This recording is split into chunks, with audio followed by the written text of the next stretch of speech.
PPP5, Quarter 2, Week 4. Mga karaniwang uri at lahi ng poultry animals na makikita sa pamayanan na maaring alagaan.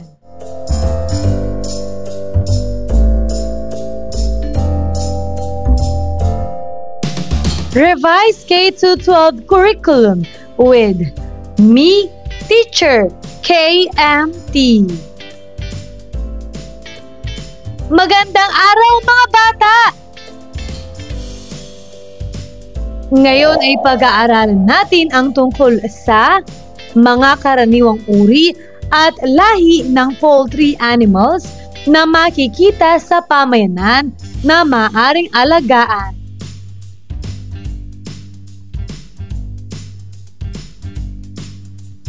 Mga layunin. Una, natutukoy ang iba't ibang uri at lahi ng manok, pato o itik o bibe, pabo at gansa.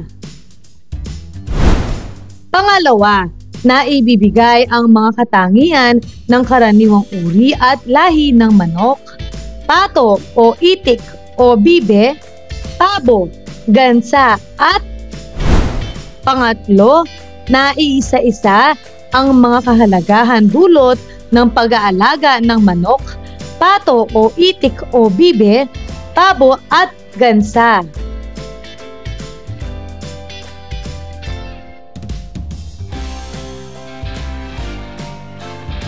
Unang araw.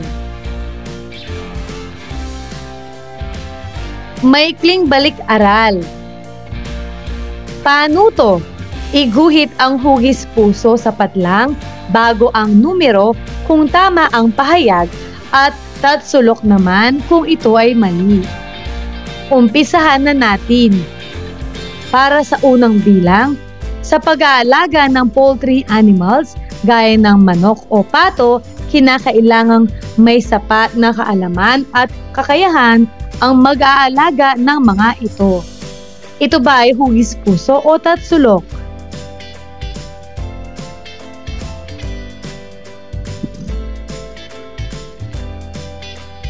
Tama! Ito ay puso.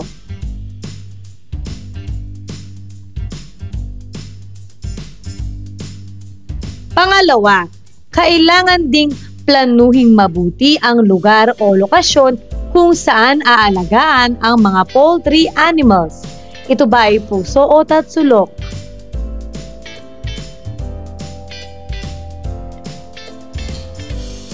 Magaling! Ito ay puso. Pangatlo, kahit anong uri ng poultry animals ay maaaring alagaan. Ito ba ay puso o tatsulok? Magaling! Ito ay tatsulok.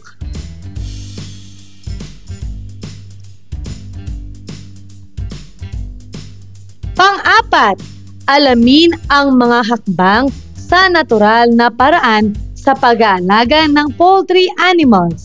Ito ba ay puso o tatsulok?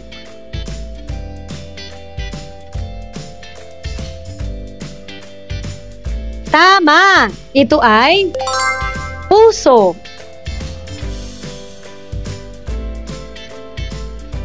Panglima, maaaring mag-alaga ng poultry animals kahit kulang-kulang ang mga kagamitan o kasangkapan. Ito ba ay puso o tatsulok? Mahusay! Ito ay tatsulok.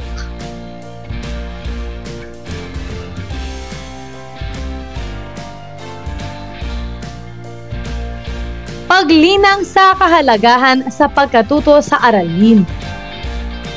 Paano to? Lagyan ng check ang patlang kung ang hayop ay kabilang sa poultry animals at X naman kung hindi. Para sa unang bilang, manok. Ito ba ay check o X?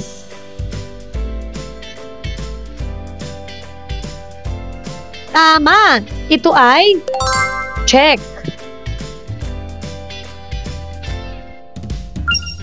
Pangalawa, baboy.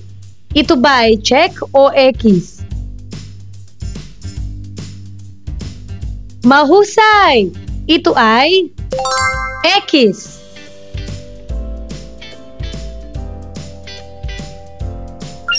Pangatlo, baka. Ito ba ay check o X? Magaling!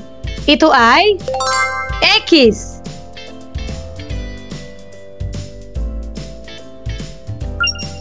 Pang-apat, pato. Ito ba ay check o X? Magaling! Ito ay check.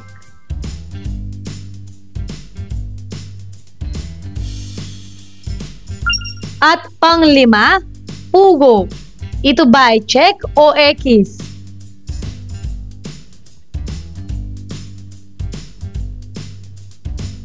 Napakagaling! Ito ay check.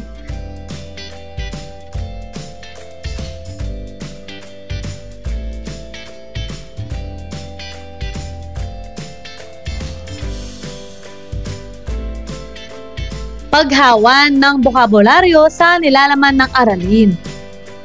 Poultry animals. Ito ay tumuturing sa mga ibong inaalagaan sa bukirin na karaniwang pinalalaki para ibenta, lutuin at kainin ang kanilang karne at itlog. Kabilang sa poultry ang manok, pabo, gansa, bibe, pato at kalapati.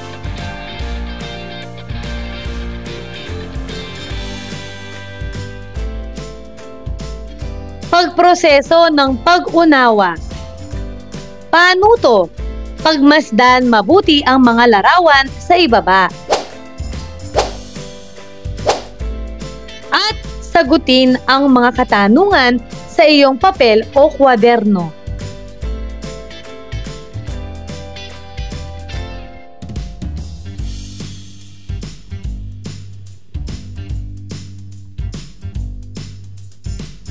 Para sa unang katanungan, kung bibigyan ka ng pagkakataon na mag-alaga ng hayop, alin sa tatlong hayop ang iyong aalagaan?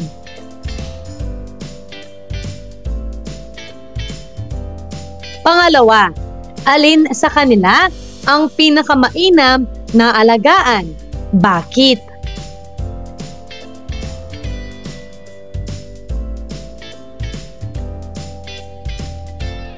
Ikalawa at ikatlong araw.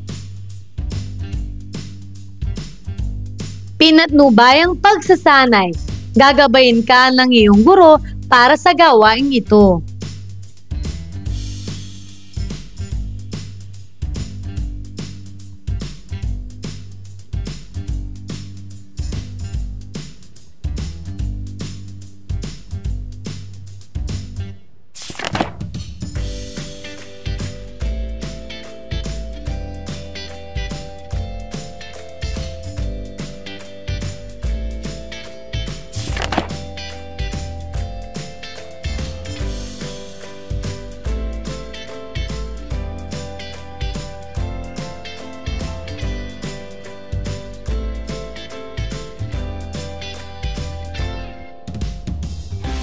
Ngayon ay aralin natin ang mga karaniwang uri at lahi ng poultry animals na makikita sa pamayanan na maaaring alagaan. Una, pugo. Ang pugo ay isang uri ng maliit na ibong hinuhuli o inaalagaan para kainin o paitlogin. Ang itlog ng pugo ay mahalagang sangkap sa maraming uri ng ulam at nagtataglay ng maraming sustansya. Mabilog ang katawan ng pugo at maigsi ang mga paa at liig.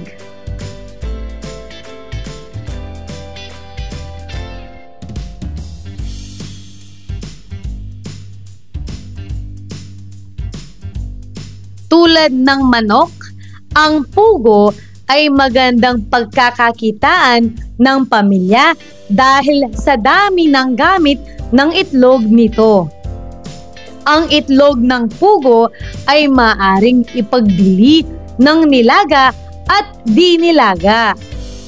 Ito ay masustansya at maaring gamitin sa iba't ibang putahe ng ulam tulad ng chop suey, embutido at iba pa.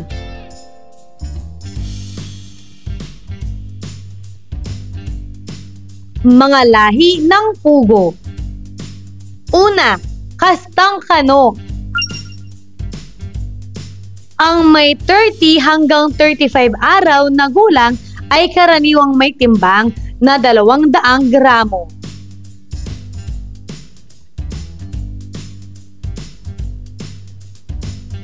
Pangalawa, kastang hapon. Ang may 30 hanggang 35 araw, ang gulang ay karaniwang may timbang na 100 gramo.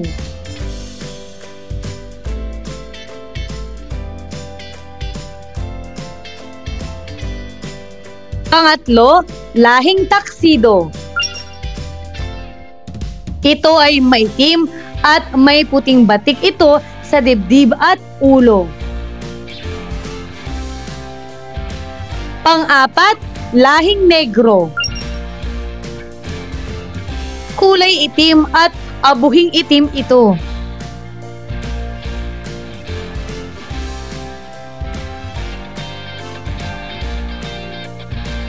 Pang-lima, lahing silver.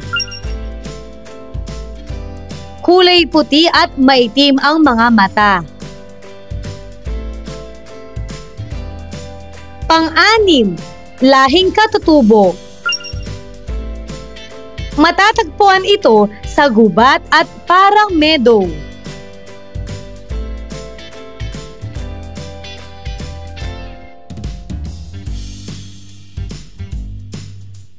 Pang-pito, lahing Japanese Seattle. May lahing Amerikano ito na kulay kalawang o rust at kulay kastansas o maroon sa ibabang bahagi ng ulo.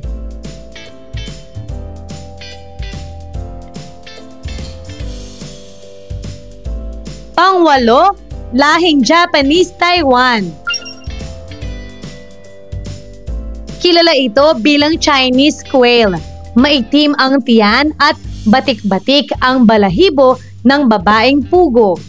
May mapupulang balahibo naman ang mga lalaking pugo.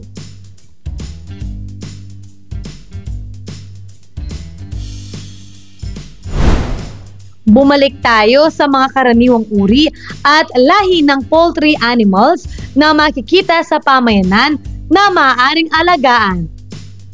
Pangalawa, manok. Ang manok ay isang uri ng domestikadong ibon na kadalasang kabilang sa mga pagkaing niluluto at inuulam ng tao. Tandang ang tawag sa lalaking manok. Inahin naman ang sa babaeng manok. At sisiw para sa mga inakay o anak na ibon nito.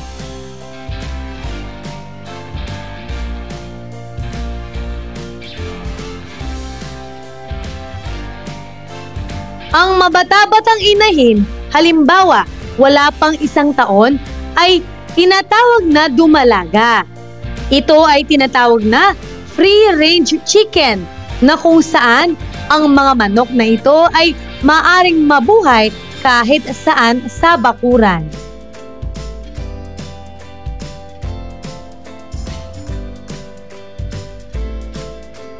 Kabilang ang mga manok sa mga poultry, mga ibong inaalagaan at pinalalaki para kainin. Manukan ang katawagan sa pook na alagaan ng mga manok sa bukid.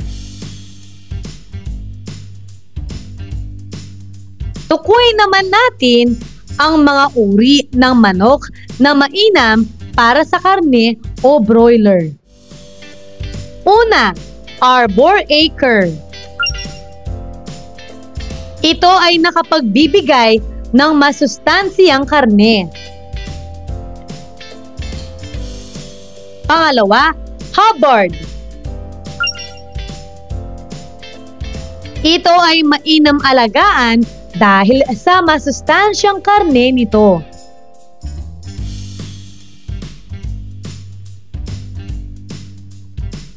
Pangatlo, Cab. Puti ang balahibo at kulay dilaw ang balat.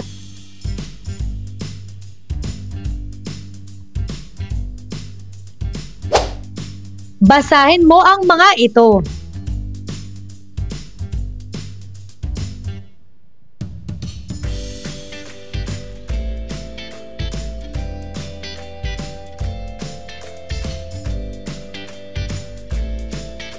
Ngayon ay tukuyin din natin ang mga uri ng manok na mainam sa pangingitlog o layer. Una, White Leghorn. Kulay puti at may malalaking paa. Pangalawa, Minorca. Nangingitlog ng 200 pirasong itlog sa isang taon at may katamtamang laki ng itlog. Kulay itim ito at galing Espanya.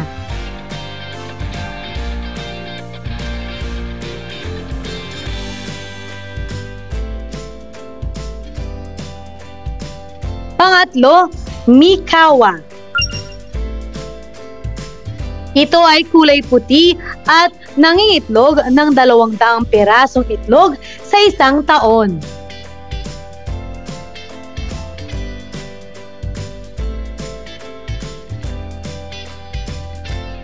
Dumako naman tayo sa mga uri ng manok na mainam sa pangingitlog at kanilang karne o duwal. Una, Plymouth Rock. Ito ay manok na galing sa Amerika at nakapagbibigay ng masustansyang karne at itlog. Pangalawa, Rhode Island Red. Maganda ang klase ng itlog at ito ang madalas na inaalagaan ng mga magsasaka.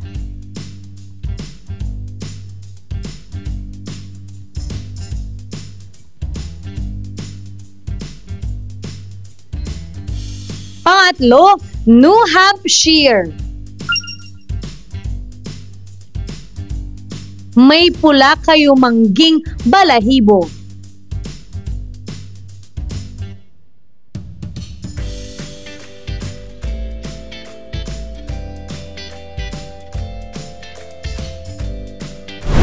Bumalik na tayong muli sa mga karaniwang uri at lahi ng poultry animals na makikita sa pamayanan na maaring alagaan.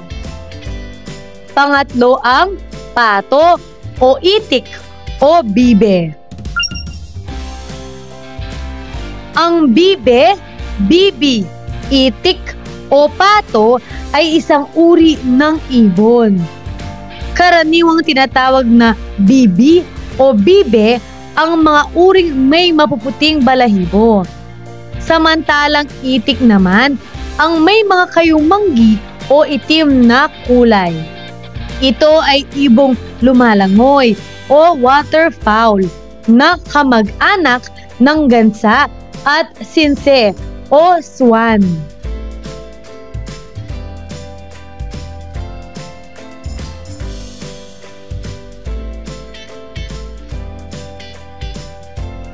Ito ay angkop sa mga lugar na malapit sa tabing ilog sapagkat dito ay sagana ng kakaning itik. Maaari ding mag-alaga ng itik sa isang artipisyal na lawa upang maging paliguan at languyan. Ang mga itik ay madaling alagaan gaya ng manok. Ngunit may mga itik na nangangailangan ng ilog o lawa na maaari nilang paglanguyan.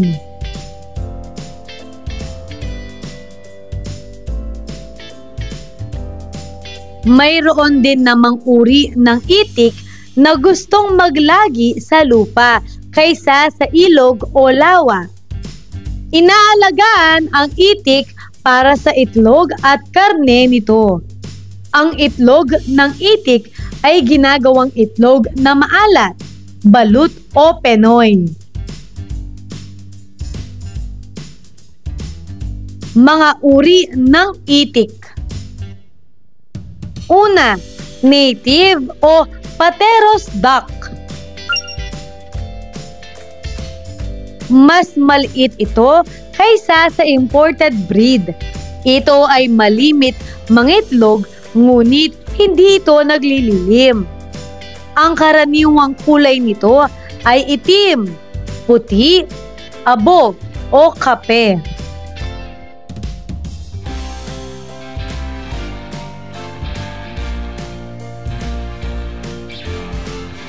Pangalawa, Muscovy duck. Kilala ito bilang patoril o bibe. Mataas ang kalidad ng karne nito.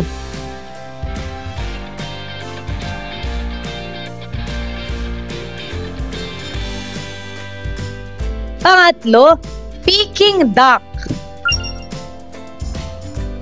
Laging nakatayo at tuwid ang leeg ng mga ito.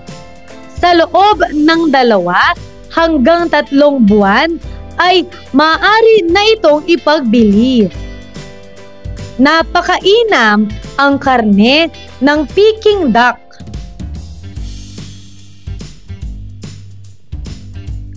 Pang-apat, Khaki Campbell duck. Hiyang sa lupa ang lahing ito at mabilis mangitlog. Ang isang inahin ay nakaka300 itlog sa isang taon.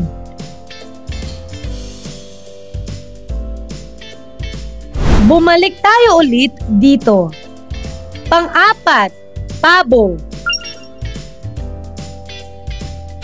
Ito ay isang uri ng ibong inaalagaan para sa produksyon ng pagkain.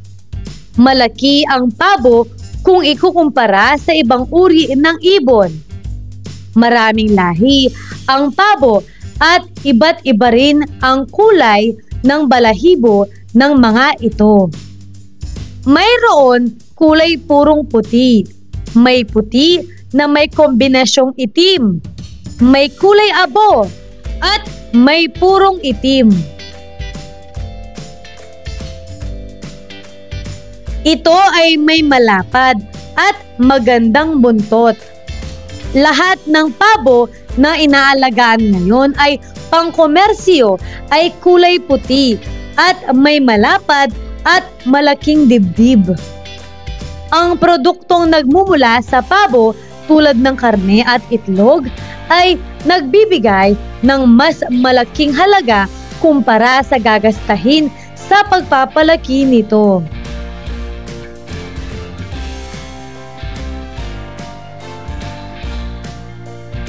Pang-5, gansa. Ang gansa ay isang uri ng ibon na maaaring alagaan sa bakuran. Mas malaki ito kumpara sa pato o itik. Kahawig nito ang bibe. Iba't iba din ang kulay nito. May puti, itim at kayumanggi. Ang itlog nito ay maaari ding kainin o kaya'y ibenta.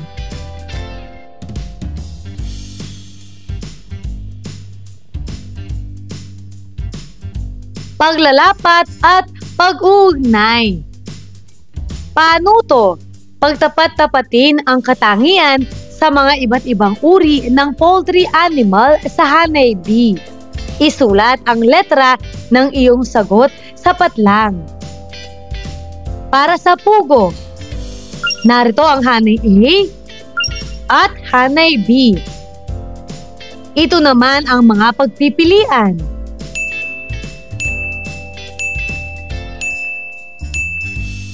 Umpisahan na natin. Para sa unang bilang, ito ay may lahing Amerikano at may kulay kalawang at kastanyas. Ano ang tamang sagot? Magaling! Ito ay B. Lahing Japanese Seattle. Pangalawa, kilala bilang Chinese quail. Ano ang tamang sagot? Tama! Ito ay A. Lahing Japanese Taiwan.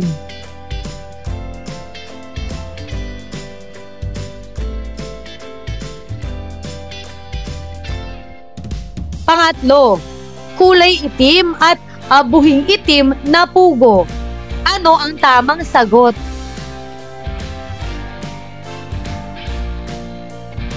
Napakagaling! Ito ay D. Lahing negro. Pang-apat, kulay puti at maitim ang mga mata ng pugong ito. Ano ang tamang sagot? Mahusay! Ito ay C. Lahing silver.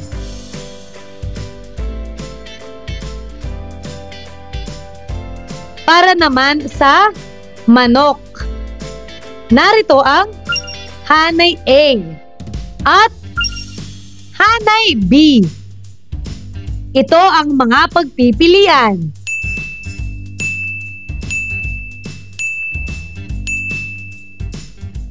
Umpisahan na natin.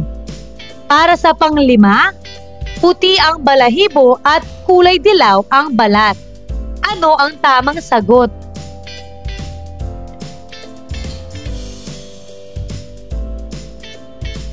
Magaling! Ito ay B. Cub. Pang-anim, kulay itim ito at galing sa Espanya. Ano ang tamang sagot? Mahusay! Ito ay C. Minorca.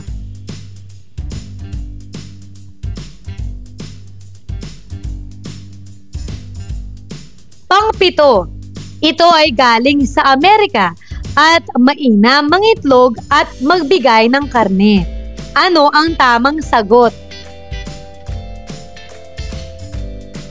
Napakagaling! Ito ay A. Plymouth Rock.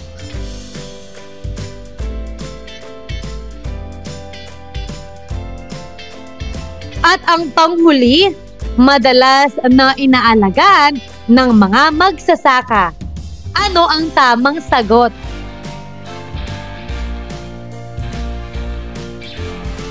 Magaling! Ito ay D. White Leghorn.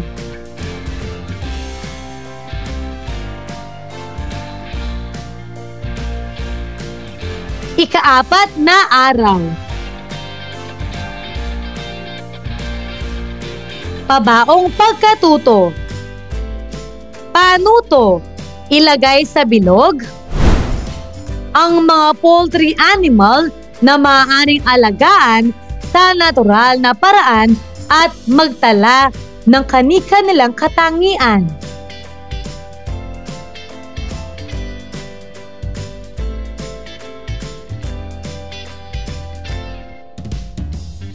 Subukan nating sagutin. Poultry animals. Narito ang mga halimbawa ng poultry animal na maaaring alagaan sa natural na paraan. Manok, pato, pabo, gansa, pugo,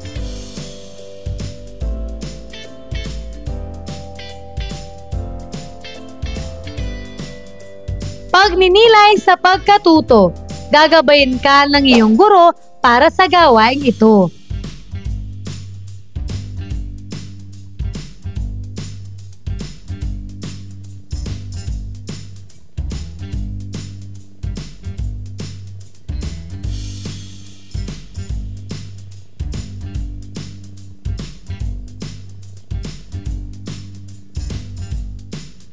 Pagsusulit.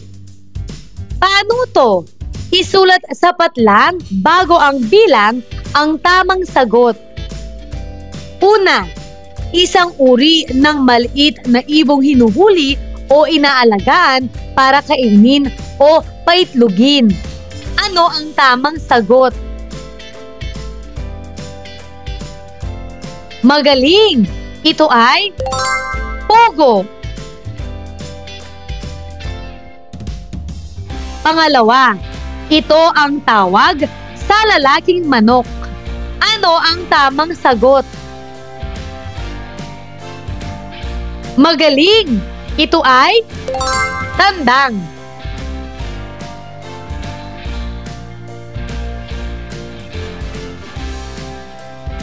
Pangatlo, ito ay ibong lumalamoy o waterfowl na kamag-anak ng gansa at sine swan.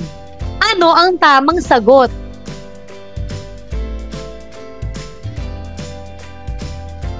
Tama! Ito ay pato. Pang-apat, ito ay kahawig ng bibe. Ano ang tamang sagot? Napakagaling! Ito ay itik.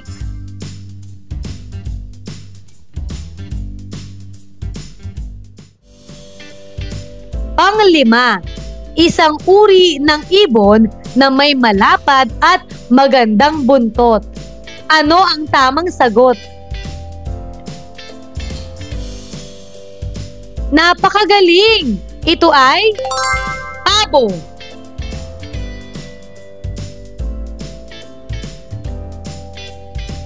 Pang-anim, kung ang pugong may edad na 30 hanggang 35 na araw, ang timbang nito ay 100 gramo. Ano ang tamang sagot? Magaling! Kastang hapon. Pang-pito, mas maliit ito kaysa sa imported breed na pato. Ito ay malimit mangitlog, ngunit hindi naglilimlim. Ang karaniwang kulay nito ay itim, puti, abo o kape. Ano ang tamang sagot? Magaling! Ito ay native o Pateros duck.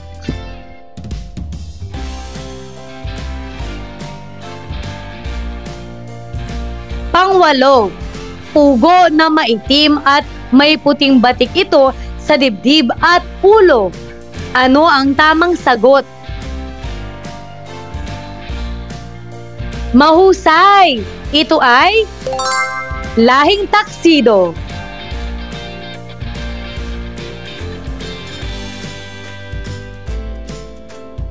Pang-siyam, kilala ito bilang pato real o bibe. Mataas ang kalidad ng karne nito. Ano ang tamang sagot? Mahusay! Ito ay Muscovy duck.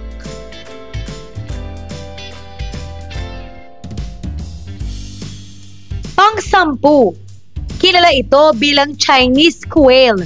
Maitim ang tiyan at batik-batik ang balahibo ng babaeng pugo. May mapupulang balahibo naman ang mga lalaking pugo. Ano ang tamang sagot?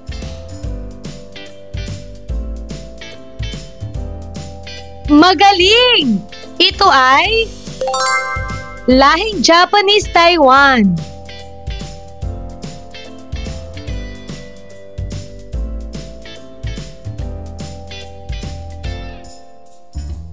Mahusay mga bata!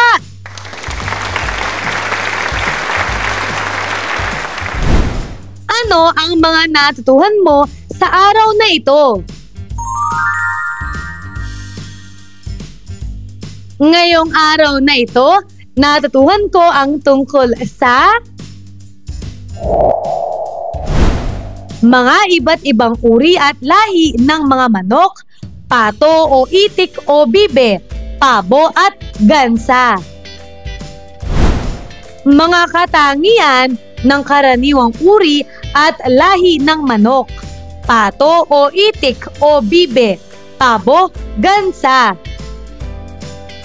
At ang mga kahalagahan dulot ng pag-aalaga ng manok, pato o itik o bibe, pabo at gansa.